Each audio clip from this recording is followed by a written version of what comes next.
Welcome to History File. This unit, for the 14 to 16 age group, focuses on Nazi Germany. The programmes use an investigative approach, using first-hand evidence from 5 people who lived through the rise of National Socialism. Students can evaluate for themselves how and why Germany fell into the hands of Hitler.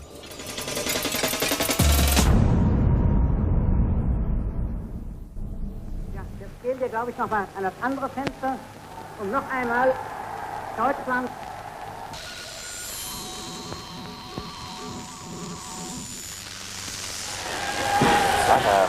Like a fire, like a blazing fire, the news spreading across Germany. Adolf Hitler, Chancellor of the Reich. 1 million hearts burning up with joy. We can see banners glowing blood red, and in the center of each one, the symbol of our hope, crooked cross, the swastika. Look at that. January the 30th, 1933. Nazi brown shirts salute their Führer, their leader, Adolf Hitler.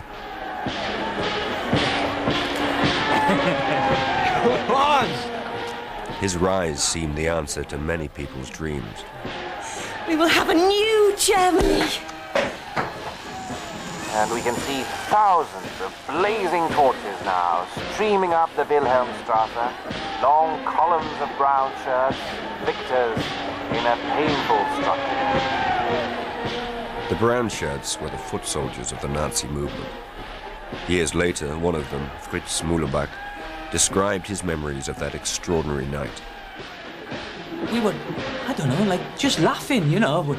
We sang, we shouted Heil till we were hoarse. I mean, Adolf Hitler, leader of Germany. We couldn't believe it.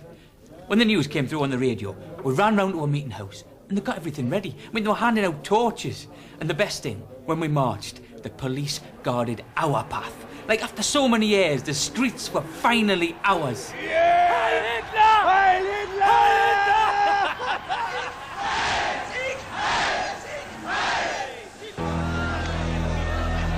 But not every German joined the brown shirts in their celebration that night. For they knew that now in power, the Nazis would allow no opposition. And all those that stood against them, Hitler had promised to destroy.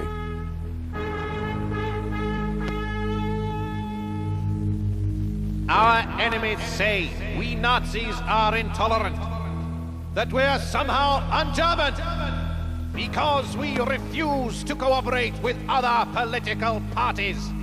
I want to make one thing quite clear. They're right. We are intolerant. And I have set myself one task, namely to drive those other parties out of Germany.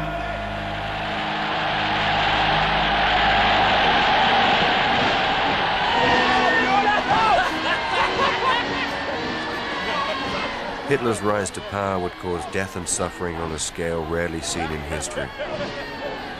Yet on January the 30th, 1933, many millions of Germans welcomed Adolf Hitler as their savior.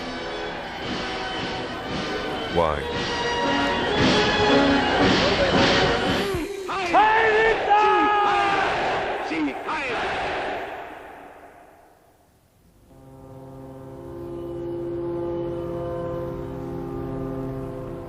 3 years earlier, 1930, Fritz Muhlebach returns to the northern dock town of Hamburg after a spell at sea and finds Germany in a terrible state. There was no work to be had. Germany, the worst-hit country in a worldwide depression. In the streets, chaos, and the police unable to keep order.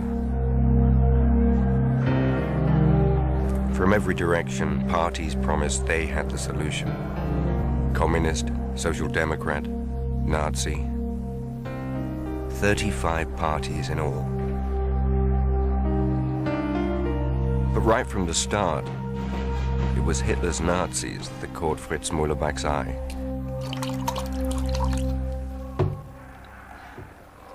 They were like smarter than the other parties.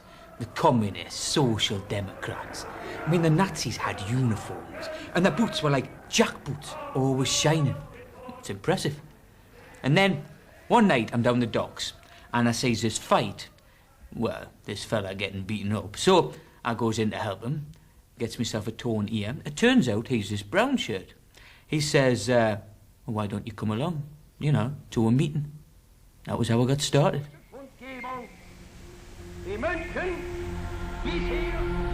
Over the next few months, Fritz went to many Nazi Party meetings.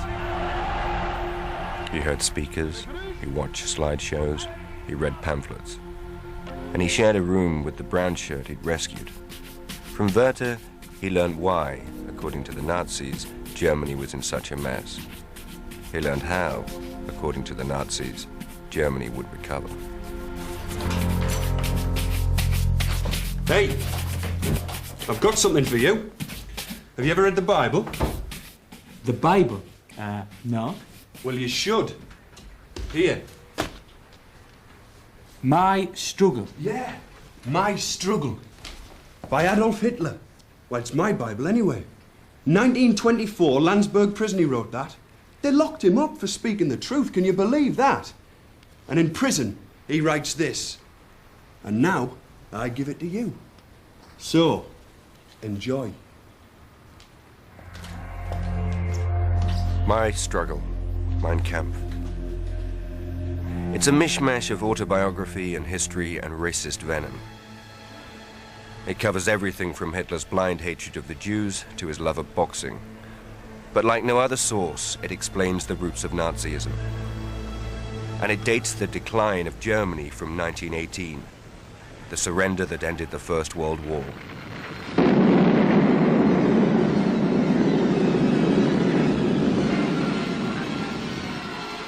The German army will cease fire immediately and then surrender in good condition 5,000 field guns, 25,000 machine guns, 3,000 trench mortars, 1,700 cannons.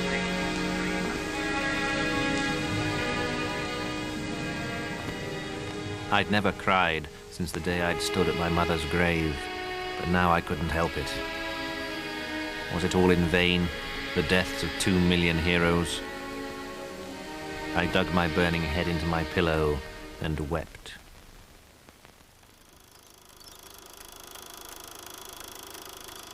Back home in Germany, revolution. The Kaiser, Germany's all-powerful ruler, had fled. In his place, democracy, politicians chosen by popular vote. For many soldiers defeated at the front, Hitler amongst them, it seemed this revolution back home had cost Germany the war. I mean, do you think the army couldn't have won that war? They were stabbed in the back. Stabbed in the back, right. Betrayed by cowards, politicians, Jews back home. They didn't care for our honour. And all the shame our country suffered since. The criminals of November 1918. It's them as caused it all. In 1919, these same so-called criminals signed the Versailles Peace Treaty on Germany's behalf. They accepted war guilt. They agreed to pay out vast sums for war damage, despite the desperate state of Germany's war-torn economy. When years of suffering followed, inflation, food shortages, hunger, many Germans were quick to point the finger of blame. The factory owners. Right. Fat cats. Bleeding the workers dry. We say no one earns more than 1,000 marks a month. No one. The Jews. Right. The old enemy. When they do something, they don't do it for Germany, do you see? They're not Germans. Who else? The parties. The parties. Politicians, right. What is this democracy? We never used to have democracy. We had strong leaders. The Kaiser, eh? We never voted for him. And was Germany ever so weak under the Kaiser? I spit on freedom. It's the patriotic thing to do. What was happening was like, I don't know, like fog, you know, clearing. And suddenly it all made sense. I mean, we'd never talked about politics when I was a kid. But Werther, well, he'd go on for hours. And it was all so right. You've got all these parties, and no one party's got enough votes to rule, yeah? So, they do deals. They're always selling out. Well, the Nazis, right from the start, they're saying that's not the German way. Right from the start, the Nazis wanted an end to democracy. They wanted all power back in the hands of one man. And that one man, they felt, should be Adolf Hitler. He drifted from the army to politics. He'd gathered support in the beer halls of Munich. But his time was not yet right. When 4,000 Nazi brown shirts rose in rebellion in November 1923, their weapons arrived without firing pins. Hitler was imprisoned, wrote Mein Kampf, and the first chapter of Nazi history was over.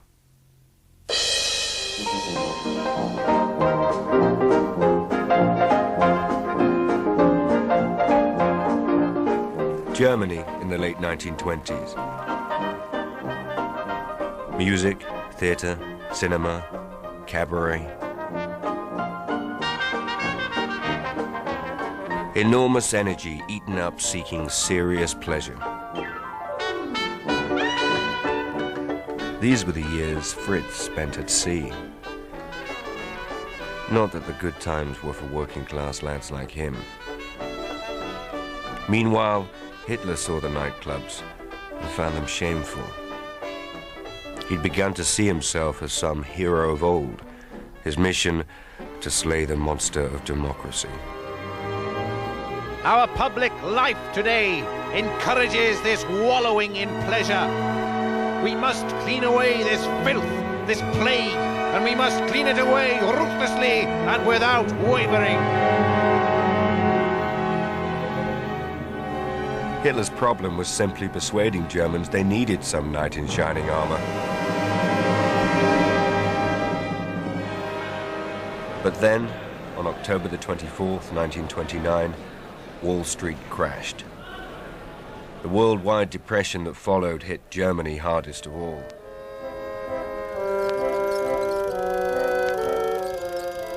With some satisfaction, Hitler realized his day had come. Such contentment. Never in my life did I feel such contentment. To see hard reality open the eyes of so many millions of Germans deceived for so long.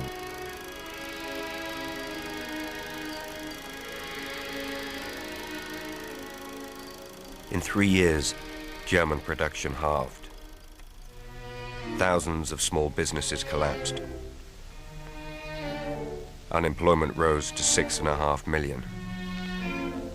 17 million, a third of the population, was supported by the dole. I just got back from sea, laid off. It was terrible.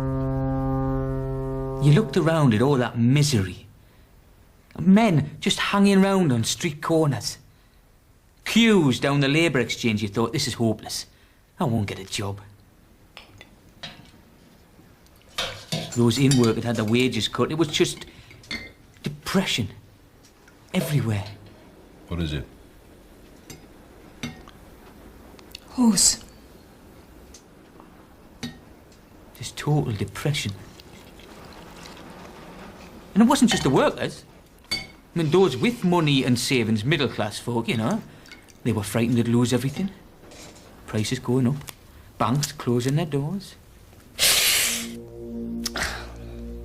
And when they looked to the government to do something, nothing. Social Democrats have walked out of Parliament. They say they can't agree to cut the dole. How can we afford to pay every man the dole? It's nonsense. So we have a new government. Every day we have a new government. Who would have democracy when it makes us so weak?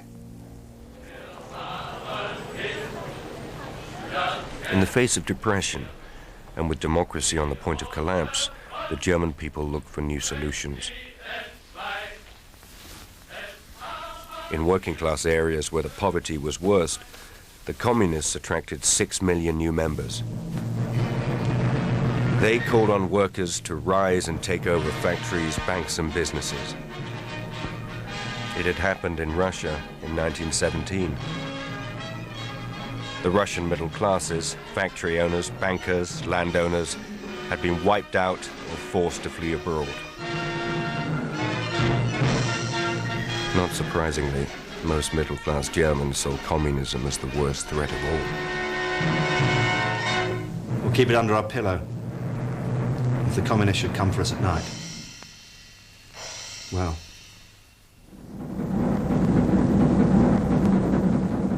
Into this confusion, the Nazis emerged as something new.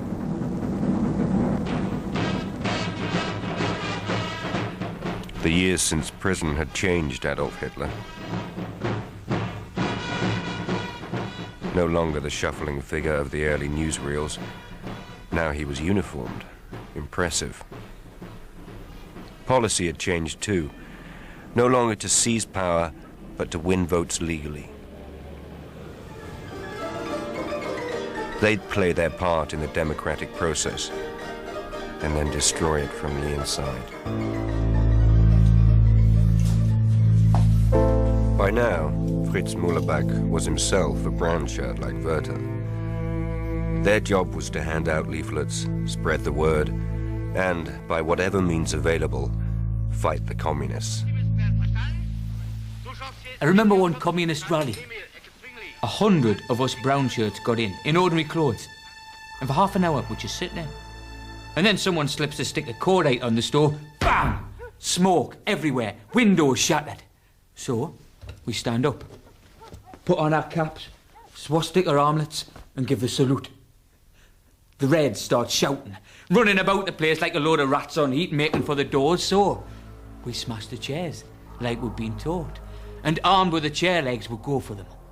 Do as much damage as you can before the police arrive. It was all quite deliberate. The Nazis wanted chaos in the streets. Chaos showed the failure of democracy. It made their solution more attractive. You wear it in public? Got one for you too, if you want it. They've no respect for the law, you know. They're just bullies. Yes. Well, at least they're not gutless. And if they're not afraid to take on the communists, we shouldn't be ashamed to say thank you. In 1928, Hitler polled just 800,000 votes. In 1930, he polled 6.5 million. The Nazis, from nowhere, were now the second largest party in the country. The grateful middle classes had much to do with it. But that doesn't explain Fritz Muhlbach. Working class, unemployed. He had nothing to fear from the communists. So, why? These boys, they left school, no factory, no workshop gave them a job. And now the Nazis promise work and bread. And for this, they storm into working-class areas. Because they are without work and without hope. Fritz lived on 8 marks, 40 pfennigs a week unemployment benefit. 5 marks on rent, 1 mark on sausages bought from a stall outside the labor exchange, 2 on bread and basics, 10 pfennigs on insurance, paid to the party in case he got injured fighting communists, and 30 pfennigs on tobacco. And 90% of his troop were unemployed like him. But to say they joined the Nazis out of desperation, no work, no hope, that's only half the story. Straight up. I can't tell you how wonderful it feels. How wonderful it's always felt to wear this uniform. Being like a soldier of the Nazi movement. With this vision, you know, a man, a leader, lifting us out of the gutter. And going to meetings, everyone's like, together, all thinking the same. It was the most wonderful thing I'd ever experienced. And all because of Adolf Hitler. All because of what he offered us. What he could do for us. I mean, we just listened like... Wir wollen nicht lieben und wollen nicht schwindeln. Es kann niemand hier gegen mich aufstehen und zeugen, was ich je gesagt habe. Der Wiederaufstieg Deutschlands sei nur eine Frage von wenigen Tagen. Immer und immer wieder predige ich, der Wiederaufstieg der deutschen Nation ist die Frage der Wiedergewinnung der inneren Kraft und Gesundheit des deutschen Volkes. I mean, that message. The German people finding their inner strength once more. After all these years, Germany spat on by the Allies. Us feeling bad about the war, the shame of Versailles, and now this man says, come, Germans, join together, re-find your strength. I've never heard anything so beautiful. Wenn wir selbst dieses deutsche Volk emporführen durch eigene Arbeit, eigenen Trotz, eigene Beharrlichkeit, dann werden wir wieder emporsteigen, genau wie die Väter einst auch Deutschland nicht geschenkt erhielten, sondern selbst schaffen mussten.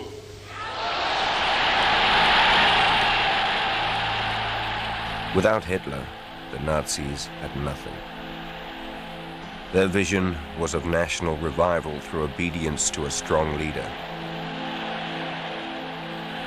But only Hitler had skill and charisma enough to play this role of savior.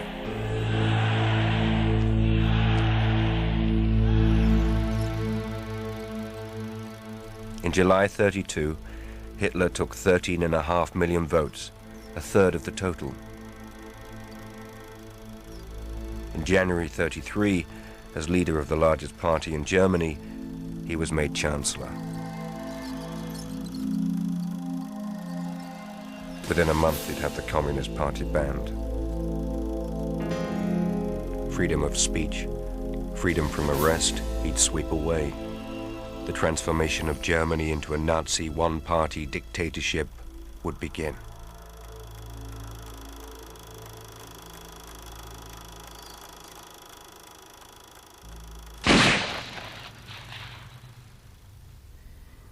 And if now we've got to do things that some people don't like, well, it seems to me you've got to take the rough with the smooth. Hitler was given us by God, that's what I think. And being part of him, following, no questions, that's the only way to get Germany out of the mess. No more nonsense, really do something. And that's what we're going to do.